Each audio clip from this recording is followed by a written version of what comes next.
হুজুর জান্নাতের ভেতরে আবার শপিং মল থাকবে কেমনে? প্রশ্ন আসতে পারে না?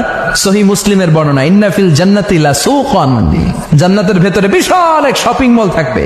এটা বোধহয় আমাদের বসুন্ধরা শপিং কমপ্লেক্সের মতো হবে, যমুনা ফিউচার পার্ক। দুবাইতে যে একটা আছে বিশাল শপিং মল, মালয়েশিয়ার মিড ভ্যালি, এগুলোর মতো হবে মনে হয়। কত বিশাল যে শপিং মল হবে। সহিহ মুসলিমের বর্ণনা, প্রতি শুক্রবারে সব জায়গা থেকে বন বন করে মৌমাছির মতো জান্নাতীরা ওই শপিং মলে শপিং করতে আসবে। ইচ্ছে মতো দেদারসে পোশাক কিনবে, ইচ্ছে মতো শপিং করবে, টাকা দেয়া লাগবে না, ক্রেডিট কার্ড লাগবে না। সুবহানাল্লাহ পড়েন। ইচ্ছে মতো শপিং করবেন। দুনিয়াতে একটু কষ্ট করে হালাল উপার্জন করে খেয়ে যান। আল কানাআতু মিনাল ইসলাম, অল্পে খেয়ে তুষ্ট থাকার, আল্লাহ শুকরিয়া করা, এটার নামই ইসলাম। অল্প খাও, অল্প পড়ো, অল্প জমাও, অল্পের ভেতরে বরকত ঢুকাই দিছে কে?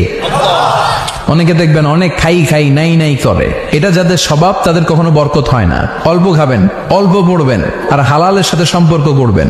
আল্লাহুম্মা কফিনি বিহালালিকা আন হারামিক ওয়া আগনিনি বিফাদলিকা আম্মান সিওয়াক।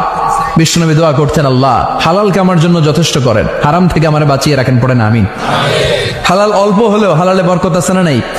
হারাম বেশি হলেও এটাতে কোনো বরকত নাই, ঠিক কিনা?